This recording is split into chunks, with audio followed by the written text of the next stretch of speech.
এখন শুনবেন আজকের গুরুত্বপূর্ণ খবরের শিরোনাম। ইসরায়েলে হামলায় গাজায় নারী চিকিৎসকের 9 শিশু সন্তান নিহত। অস্ত্র রফতানির আরও বাড়ানোর ঘোষণা দিলেন পুতিন।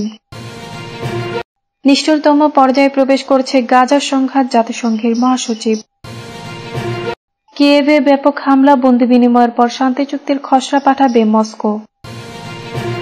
সিরিয়ার উপর নিষেধাজ্ঞা প্রত্যাহার, যা বললেন এরদোয়ান। গাজায় নৃশংসতার পর ইউরোপ কি ইসরায়েলকে পদত্যাগ করছে। ট্রাম্পকে যুক্তরাষ্ট্রে প্রতিরক্ষা ব্যবস্থা গোল্ডেন ডোম তৈরি করতে পারবেন। ইসরায়েলের হামলায় গাজায় নারী চিকিৎসকের 9 শিশু সন্তান নিহত। ইসরায়েলের হামলায় গাজার এক নারী চিকিৎসকের 10 শিশু সন্তানের মধ্যে 9 জন নিহত হয়েছে। গতকাল শুক্রবার এই চিকিৎসকের বাড়িতে হামলা চালানো হলে ওই ঘটনা ঘটে। হামলায় ওই চিকিৎসকের স্বামী ও এক সন্তান গুরুতর আহত হয়েছেন। ওই চিকিৎসকের নাম আলা আল নাজ্জার। তিনি দক্ষিণ গাজার খান ইউনিসের নাসির হাসপাতালে কাজ করেন। গাজার সিভিল ডিফেন্সের মুখপাত্র মাহমুদ বাসাল শুক্রবার জানিয়েছেন, হামলার পর নাজ্জারের বাসা থেকে 9টি মরদেহ উদ্ধার করা হয়। গাজার স্বাস্থ্য মন্ত্রণালয়ের পরিচালক মুনির আল বোরশ সামাজিক যোগাযোগ মাধ্যম এক্সে জানিয়েছেন, চিকিৎসক আলা আল নাজ্জারকে তার কর্মস্থলে দিয়ে বাসায় ফেরেন তার স্বামী হামদি। এরপর কয়েক মিনিটের মধ্যে তাদের বাসায় হামলা চালানো হয়। অস্ত্র রফতানির আরও বাড়ানোর ঘোষণা দিলেন পুতিন। সামনের দিনগুলোতে সমরাস্ত্র রফতানি আরও বাড়ানোর ঘোষণা দিলেন রাশিয়ার প্রেসিডেন্ট ভ্লাদিমির পুতিন। শুক্রবার টেলিভিশনে সম্প্রচারিত এক ভাষণে তিনি এই ঘোষণা দেন। পুতিন বলেছেন, সমরাস্ত্রের আন্তর্জাতিক বাজারে নিজেদের অবস্থান আরও দৃঢ় করার জন্য এই পরিকল্পনা নিয়েছে সরকার। উল্লেখ্য, 2022 সালের ফেব্রুয়ারিতে ইউক্রেনে সেনা অভিযান শুরুর পর থেকেই ক্ষেপণাস্ত্র, ড্রোন, গোলাসহ বিভিন্ন সমরাস্ত্রের উৎপাদন ব্যাপকভাবে বৃদ্ধি করেছে রুশ কোম্পানিগুলো। তবে এসব সমরাস্ত্রের বড় অংশই পাঠানো হচ্ছে ইউক্রেনে যুদ্ধরত রুশ বাহিনীর কাছে। ফলে আন্তর্জাতিক বাজারে রাশিয়ার অস্ত্র রফতানির হার কমে গেছে। সুইডেন ভিত্তিক থিঙ্ক ট্যাঙ্ক সংস্থা স্টকহোম ইন্টারন্যাশনাল পিস রিসার্চ ইনস্টিটিউটের তথ্য অনুসারে 2020 সাল থেকে 2024 সাল পর্যন্ত আন্তর্জাতিক বাজারে রাশিয়ার অস্ত্র রফতানির হার হ্রাস পেয়েছে 7.8%। অথচ এই পর্বের আগের 4 বছর অর্থাৎ 2015 থেকে 19 পর্যন্ত রফতানির হার বেড়েছিল 14%-এরও বেশি।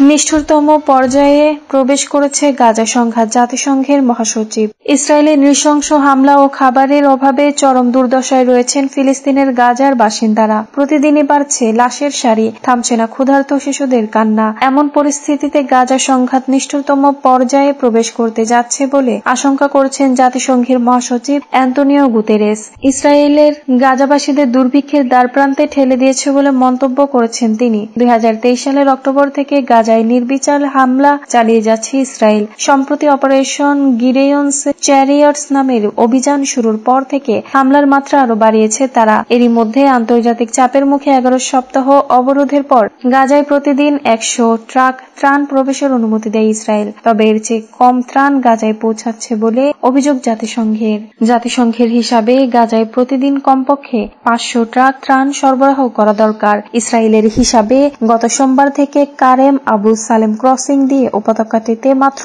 300 ট্রাক ত্রাণ পৌঁছেছে। তবে জাতিসংঘ বলছে, নিরাপত্তা ও বিশৃঙ্খলার কারণে এই ত্রাণের 3 ভাগের মাত্র 1 ভাগ গাজার ভেতরে বিভিন্ন গুদামে পৌঁছাতে পেরেছে। গাজায় ত্রাণ সংকটের কারণে অনেক ত্রাণ সরবরাহ কেন্দ্র ও দাতব্য রান্নাঘর বন্ধ হয়ে গেছে। কিয়েভে ব্যাপক হামলা, বন্দি বিনিময়ের পর শান্তি চুক্তির খসড়া পাঠাবে মস্কো। ইউক্রেনের সঙ্গে বন্দি বিনিময়ের মধ্যেই রাজধানী কিয়েভে ব্যাপক হামলা চালিয়েছে রাশিয়া। গতকাল শুক্রবার রাতভর ড্রোন ও ক্ষেপণাস্ত্র ব্যবহার করে এ হামলা চালানো হয়। 3 বছরেরও বেশি সময় ধরে চলা যুদ্ধে এটি ছিল কিয়েভে অন্যতম বড় হামলা। এতে বেশ কয়েকটি ভবন ক্ষতিগ্রস্ত হয়েছে বলে জানিয়েছে ইউক্রেন। এরই মধ্যে রাশিয়া ইউক্রেনের আরো 3টি এলাকা দখলের দাবি করেছে। কিয়েভের প্রত্যক্ষদর্শীরা জানিয়েছেন, শুক্রবার রাতে একের পর এক ড্রোন শহরটির ওপর দিয়ে উড়ে যেতে দেখা যায়। শোনা যায় বিস্ফোরণের শব্দ। এ সময় সক্রিয় হয়ে ওঠে ইউক্রেনের আকাশ প্রতিরক্ষা ব্যবস্থা। হামলার পর বহুতল একটি ভবনের উপর তলায় আগুন জ্বলতে দেখা যায়। আগুন নিয়ন্ত্রণে এগিয়ে আসেন ইউক্রেনের ফায়ার সার্ভিসের সদস্যরা। আজ শনিবার ইউক্রেনের সরকারি কর্মকর্তা জানান, কিয়েভের 6টি এলাকায় হামলা হয়েছে। এতে এখন পর্যন্ত 15 জন আহত হয়েছেন। তাদের মধ্যে 2 জন শিশু। শুক্রবারের রাত কঠিন ছিল বলে সামাজিক যোগাযোগ মাধ্যম উল্লেখ করেছেন ইউক্রেনের প্রেসিডেন্ট ভলোদিমির জেলেনস্কি। শুক্রবার রাতে কিয়েভ লক্ষ্য করে রাশিয়া 14টি ব্যালিস্টিক ক্ষেপণাস্ত্র ও 250টি দূরপাল্লার ড্রোন ছুড়েছে বলে দাবি করেছে ইউক্রেনের বিমান বাহিনী। সিরিয়ার উপর নিষেধাজ্ঞা প্রত্যাহার যা বললেন এরদোয়ান। তুরস্কের প্রেসিডেন্ট রিসেপ তাইপ এরদোয়ান বলেছেন যুক্তরাষ্ট্র ও ইউরোপীয় ইউনিয়ন সিরিয়ার উপর থেকে নিষেধাজ্ঞা প্রত্যাহার করেছে। তুরস্ক এটাকে আন্তরিকভাবে স্বাগত জানায়। শনিবার ইস্তাম্বুলে সিরিয়ার প্রেসিডেন্ট আহমেদ আল সারার সঙ্গে এক বৈঠকে এরদোয়ান এ মন্তব্য করেন। প্রেসিডেন্ট সারার এই সফর পূর্ব ঘোষিত ছিল না। যুক্তরাষ্ট্রের নিষেধাজ্ঞা প্রত্যাহারের ঘোষণার একদিন পরই তিনি ইস্তাম্বুলে পৌঁছান। তুরস্কের প্রেসিডেন্ট কার্যালয় এক বিবৃতিতে বলেছেন, প্রেসিডেন্ট এরদোয়ান সারাকে জানিয়েছেন সিরিয়ার উপর থেকে নিষেধাজ্ঞা প্রত্যাহারের সিদ্ধান্তকে তুরস্ক স্বাগত জানায়। উল্লেখযোগ্য, 1 দশকেরও বেশি সময় ধরে চলা গৃহযুদ্ধের পর গত বছর বিদ্রোহীদের হাতে বাশার আল আসাদের দীর্ঘ শাসনের অবসান ঘটে। এরপর থেকে প্রেসিডেন্ট সারার সরকারকে ঘিরে অন্যতম আঞ্চলিক মিত্র হয়ে উঠেছে তুরস্ক। বৈঠকে তুরস্কের পররাষ্ট্রমন্ত্রী, প্রতিরক্ষা মন্ত্রী ও গোয়েন্দা সংস্থা এর প্রধান ইব্রাহিম কালিন এবং সিরিয়ার সংশ্লিষ্ট কর্মকর্তারাও অংশ নেন। বৈঠকে কুর্দি সশস্ত্র গোষ্ঠী ওয়াইপিজির অস্ত্র সমর্পণ ও সিরিয়ার সেনাবাহিনীতে তাদের অন্তর্ভুক্তি নিয়েও আলোচনা হয়।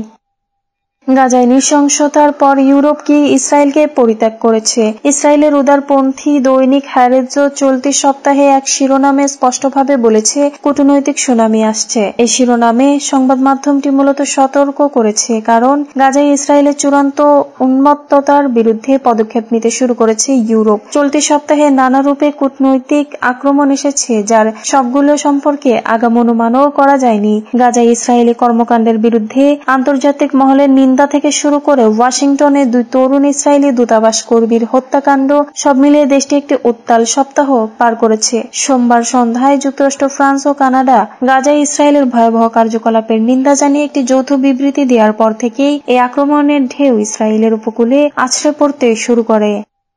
ট্রাম্পকে যুক্তরাষ্ট্রের প্রতিরক্ষা ব্যবস্থা গোল্ডেন ডোম তৈরি করতে পারবেন? আকাশ থেকে ক্ষেপণাস্ত্র ঝরে পড়ছে।